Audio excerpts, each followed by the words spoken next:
Joining us now, ladies and gentlemen, on a completely different note, is a Hall of Famer. A teammate of mine that I've been on the record both on this show today and in the past saying one of the greatest teammates of all time. Absolute superstar who never forgot that you can be humble and relatable to everybody on the roster. Ladies and gentlemen, Hall of Famer out of Syracuse University, Dwight Freeney. Yeah, Dwight.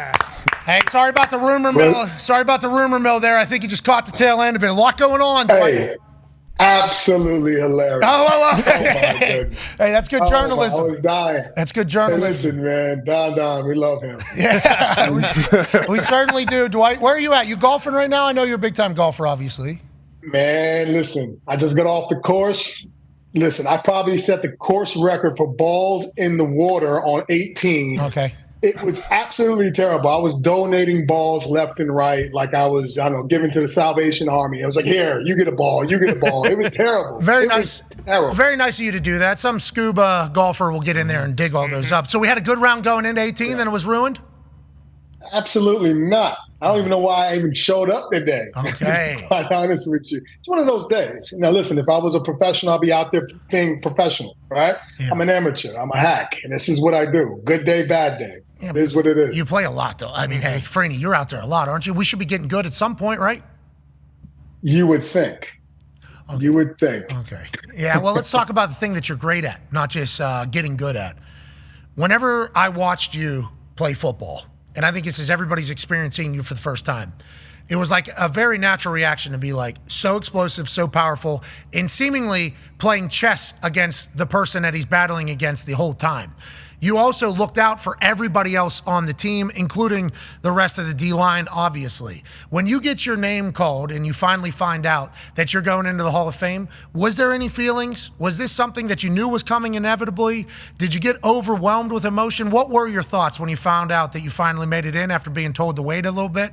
And everybody that's ever played alongside you or watched you play football knew this day was coming, so congratulations. Man, I appreciate it. You know, Pat, no matter how you try to prepare yourself emotionally, no matter how you think it's going to go, nothing compares to when you actually hear someone tell you that you're going to be in a football Hall of Fame, and obviously, being a finalist the year prior, I knew I was going to be in the conversation at some point.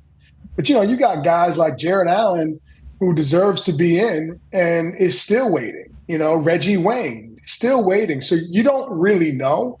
I just knew this year, after last year, I was going to put the blinders on. I was like, look, I only like to worry about things I can control for the most part. But this one is a hard one not to be so connected to. So I think I did a pretty good job, and I was really surprised when the door opened and I saw Coach Dungy sitting right there and telling me, look, Dwight, you're in a Hall of Fame. It was absolutely amazing. There's certain times in your life where time kind of stands still. And I would say that moment for me, like you can hear a pin drop. It was one memory that I'll never forget. It was a beautiful video to watch, too. It was shared on social. And Tony Dungy being the guy to inform you is a beautiful thing, I could imagine. And I like the fact you said, I'm going to put my blinders on. I'm going to go shoot 110 on a golf course every single day. I'm not even going to 111. It's awesome. Go ahead, AJ. Dwight, I'm curious about like your progression from when you got in the league until the end. Like when you came into the NFL, were you already like a student of the game and a student of pass rushing and how a team might try to block you and everything? I know at least later on in your career, you absolutely seemed like a scientist, how you would dissect offenses and blocking schemes and what you wanted to do. Was that something you learned along the way, or did you come in with that? Well, I mean, look, when you're young, you're dumb. It just is what it is. It's just part of the recipe. You always want to match up, your experience and your knowledge with your speed and explosiveness or whatever. And it never really matches up until later, So when I first got in, I was just fast running around the corner. Didn't know much. But, I was very blessed to have a great coach named John Turling. John Turling, I think, is a Hall of Fame. Yes, rest in peace, Hall of Fame defensive line coach, coached a lot of greats. And he sat me down, taught me the right way to kind of study the game. And that's, what helped me. My first, second year, I was learning from him, who he's been a player and a coach for so many years. So he kind of caught me up to speed pretty quickly on, how you should look at it, how, from a protection standpoint, how this tackle is setting, what do you need to do? So if it wasn't for JT, I know I wouldn't be where I am today. Hell yeah, JT. Rest in peace, dude. You did good. And to his family that's either listening or watching, what a legend. And they knew that. JT was the one that told me that in preseason games, I need to punt the ball and get the fuck off the field. It's exact words. Not a lot of, obviously, that's getting muted on ESPN, but on YouTube and ESPN Plus, that was a real deal. I got blindsided. We were punting against somebody in the preseason. I punted the ball. Big return came. Guy looping around, shoulder right into my chest, like right into my chest. And I have that whole thing happen. Yeah. So I hit the ground a little bit, and then I come walking off the field, still can't breathe. I sit down on the defensive side of the bench, because that's open then because the defense on the field. We just gave up horrible field position. And JT comes over, big dude. Monster of a man, huge man.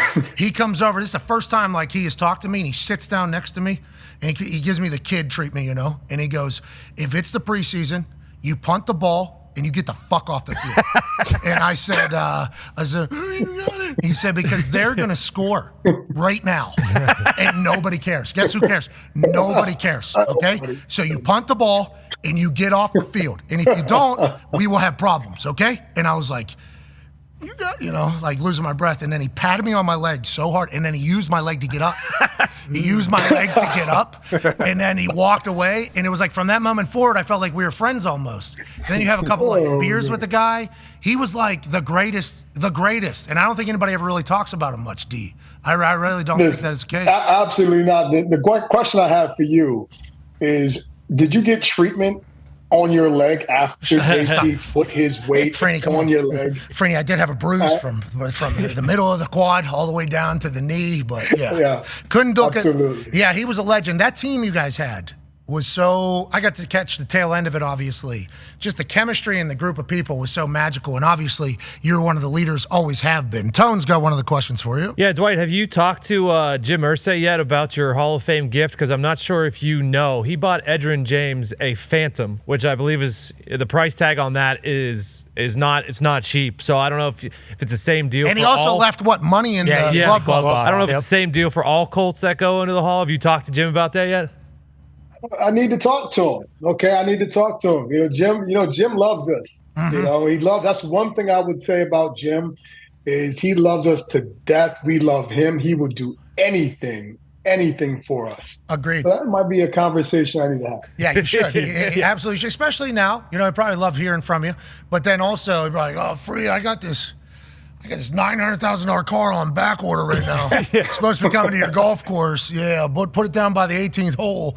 Little prize for whenever you shoot a 15 on 18. Ty's got a question for you, Dwight. Yeah, Dwight, with your skill set, obviously that would have translated to any time in the NFL. But do you think it would have been more difficult to have the kind of career you had with today's rules? Now we're seeing guys who they get a clean hit on the quarterback and it's roughing. And, all these different ways that they're kind of trying to diminish how the defense plays. Do you ever kind of look back and say, oh, thank God I played in the era I did and I'm not playing right now? Yeah, absolutely. Every game I sit there and say, I retired at the perfect time. For me, look, when you get around that offensive tackle, and I really implore the NFL to have more guys that play defensive line in those meetings. So they can really understand how hard it really is when you're a guy, especially like my size, right? I'm an undersized defensive end. I have to go 100%, 100 miles per hour around the offensive tackle. All right. Now that offensive tackle is not trying to let me just hit their quarterback. He's 350 pounds and pissed off. So I'm rounding around the corner. I have to beat him. My momentum is going to just take me wherever it's going to take me. And hopefully the quarterback is sitting right there so I can run right over him. Yeah. Right. And that's just what it is. That is how you play the game of football. So I understand what the NFL is trying to do. They're trying to, preserve and, be careful, don't hurt the quarterback, and all of that. But this is a violent game. It always will be. Sometimes it always will be. Sometimes, hey, if the quarterback's there and he's there, hey, and if they're going to call it, they're going to call it. If they're not going to call it, they're not going to call it. That is just kind of how the game is turning out to be now, and it's based on the refs. If the refs maybe having a good day, hey, maybe he lets you go with a couple of times you hit him a little bit too hard. But if he's having a bad day, you have no chance. AJ, I saw a couple hip drop tackles in there. I don't know about Yikes. Yeah, I did too. Those hip drop tackles? Kick him out of the game, bit. Doug? What do you think of those, Dwight? What do you think about the hip drop tackle situation? I can't even understand it. I honestly, I can't even understand it. I don't get it. How are we supposed to get guys down? Like, you got to figure out a way to make it even across the board, offense and defense. I get it. Protect offensive players. People get hurt. But it is what it is. You can't stop it. It's inevitable. People are going to get hurt. It is what it is. Hey, I think they were trying to ban that spin move there for a bit. Hey, why was it so effective, you think? You were just faster than everybody? You think that what it was? Well, I think for me, is everything was predicated on speed, Pat. So, with the fear of speed on the outside, the offensive tackle had to get his feet moving to stop me. All right. And I think you kind of alluded to it in the beginning. It's not playing checkers, it's kind of chess. So, I know he can't stop everything. So if I'm running around the corner 100 miles per hour and he's blocking me, good for him. He's blocking me, but that also means he's committing to the outside speed. And I can pull the spin move. And then he starts to sit on the spin, then I go back outside. And then Bull. Yeah. Then whenever he doesn't know what's coming, we bull rush him. Zito just looked this up. He told me, coming out of Syracuse, you were 255, ran a 4.39. Is that real? 268. Okay, I was 268 coming out of college, and I ran. You won't even believe me. What? I ran a 4.38 at Syracuse, and they had to prorate it a tenth because I did not run it at the combine, so they had to add a tenth to it, so it became 4.48. But hey, I ain't complaining. 4.38. You were a 4.38 at 268. I ran 4.38 at Syracuse, and because I didn't run at the combine, they had to add. What the hell does that mean? How do you even? You still can move a little bit? We can still move a little bit, you think? I can't move anything but the golf ball in the wrong direction. Okay, that's all I got. Hey, you're maybe one of the most. You're maybe one of the most explosive people that have ever existed. 4.38 at 268. Yeah, it's absurd. I didn't even unheard of. Hey, good for you, dude. Hall of Famer. Yeah. That's Hall of Famer. Connor's got a question about another one of those. Yeah, Dwight, for the first time in like half a century, Bill Belichick won't be coaching in the NFL. Do you have any thoughts around that? Because obviously, Pat has mentioned before, like the chip block was basically invented by Bill Belichick to try and stop you. Do you think the game will, pass over him, or do you think probably, next year, next cycle, Bill's coming back to the NFL?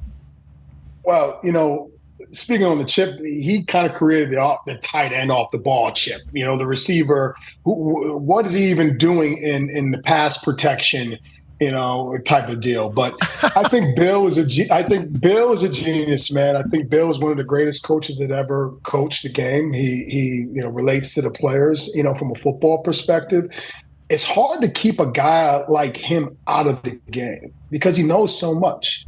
I think the only thing that will stop Bill is when Bill decides, you know what, I'm done. Somebody's going to pick Bill up. Somebody's going to, every year you have 4 or 5 teams that fire their head coach every single year. Oh, yeah. All right. And this year is not going to be any different.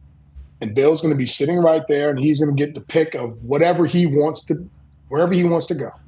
All right. But it's, it is what it is. He's getting older. We all know he's in his 70s. Whoa. And I think, you hear, hey, is he relatable to the players? But man, listen, this man has how many rings? 7, who knows, 8, whatever he has. There's a reason for that because he knows what he's doing. All right. And the last 3 or 4 years, they didn't win because they really didn't have the talent. Wow. And that's just what it is. Well, the quarterback was rapping the whole time. Yeah. I just learned. That's right. So I learned. Freeney, enjoy the hell out of your life, man. You've earned everything that you got, legitimately. And whenever I talk about you being like one of the most humble teammates of all time, You weren't supposed to be like that. You're a superstar. You're 268 running 4.38. Exactly. You're a cool dude, man. You're one of one. Congrats. All right, Pat. I love you, man. Y'all take care. How's all right? cornhole? You getting better at that? Man, listen, whenever you're ready. I hadn't played it since, but you know me. Let's go. Ladies and gentlemen, Dwight Freeney. Thank you, buddy. He was. You know me? He was a horrendous cornhole player. Oh no. Really? Yeah, not good. But he did have an eye for talent. I was a pretty good cornhole player. So I'd get how we feeling today on boards? Pretty good. All right, we're going 1,000 M&Ms against blah, blah, blah, and blah, blah, blah per point. Yep. Got it. Sure.